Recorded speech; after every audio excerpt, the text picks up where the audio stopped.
Estamos de volta recebendo hoje a Inês Prado. No bloco anterior, né, ela compartilhou conosco informações importantes sobre a quantidade de gordura contida nos alimentos, fez também alertas em relação ao açúcar escondido em muitos alimentos, o próprio sódio. Às vezes a gente tem alguns alimentos doces que a gente não imagina que tenha sódio, que tenha o sal, e tem. Então é importante ficar muito atento, né? Exatamente. Muita gente elogiando a torta de maçã, ensinada também pela Inês no início do programa. E olha, estava maravilhosa, façam em casa, viu? Quando a gente faz a lancheira da criança, muitas mães acabam colocando às vezes o pãozinho. E eu me lembro que recentemente nós falamos sobre isso por uma dúvida de uma telespectadora e eu vi que chegou outra hoje. O pão de queijo.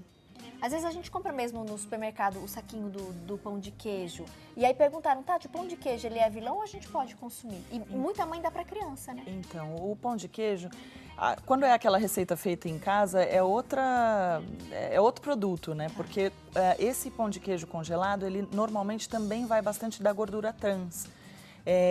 Na legislação, a indústria não precisa falar que tem gordura trans até uma determinada quantidade, que é abaixo desses 2 gramas, que você não pode consumir mais do que isso ao longo de um dia todo.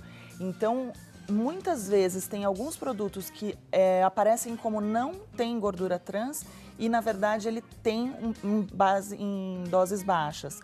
E ele também tem bastante gordura, né, o processado, aquele congelado. Agora, tem marcas que que se você olha lá os ingredientes, são os mesmos ingredientes que a gente usa em casa.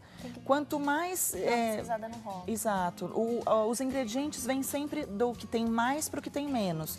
Então, se o ingrediente principal começa com açúcar, por exemplo, ou açúcar invertido, ou xarope de milho, que são outros nomes, né, pro que tem o mesmo efeito, provavelmente é um alimento que você não deve consumir, porque ele tem uma quantidade muito grande, porque ele está lá no comecinho. O que ele aparece no final é o que vai em menor quantidade. E quando a gente olha o rótulo e vê aquele monte de nome que você não consegue pronunciar, que você não sabe o que é aquilo, não compre, porque são os aditivos. Tem uns nomes assim, e há uma quantidade muito grande de nomes muito estranhos que a gente não... Esses são aditivos? São os aditivos. Então, são corantes. Colocados para o alimento durar mais ali na prateleira? Para conservar mais, para ele durar mais tempo na prateleira, para a indústria conseguir vender, né? Porque tudo isso tem um sentido não só de você fazer com que a pessoa consuma por mais tempo, né? Como tem o sentido da rotatividade ali dentro da indústria.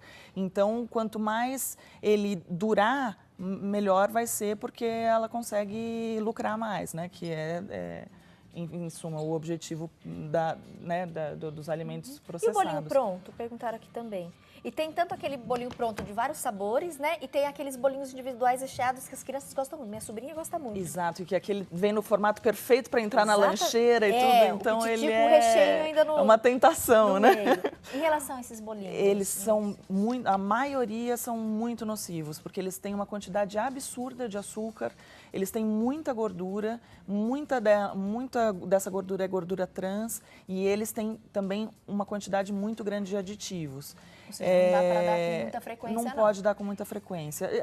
Eu também sou totalmente contra a gente ser muito radical. E eu acho que tudo que é muito proibido acaba ficando, né, para a criança aí que vai querer. Mas a gente tem que trabalhar a conscientização na criança desde pequena e a gente tem que exercitar o paladar. Enquanto a gente está só focando nesse tipo de alimento ultraprocessado, a gente não está desenvolvendo um valor muito importante, que é o desenvolvimento do paladar. E é essa fase que a criança está desenvolvendo o paladar. Então, é como um músculo. Se a gente não faz ele crescer, ele não vai crescer, ele não vai se desenvolver. E ela vai ficar ali... Se a gente só oferece isso, a criança vai crescer, ela vai crescer e ela vai ter isso só como referência. Então, é bem importante ampliar. E quanto menos a gente usa isso aqui, mais eles vão ter a vontade do sabor mais ácido, mais azedo, vai ter uma variedade maior. Mais eclético, exatamente, né? Para frutas, verduras e também para o doce, mas não diariamente. Exato. Obrigada, viu, Inês, mais uma vez. Muito. E olha, logo, logo a Inês volta trazendo outras curiosidades e informações, né? Acho que é importante ter acesso a esses dados. E agora, sabendo, conhecendo, não tem desculpa, que a gente possa encontrar um equilíbrio dentro da nossa realidade, da nossa família, mas que a gente possa, cada um de nós, né, pensar um pouquinho sobre isso e buscar alternativas, colocando em prática, principalmente. Obrigada, Muito obrigada. Inês. Amei, meu amor. Volte sempre. Obrigada.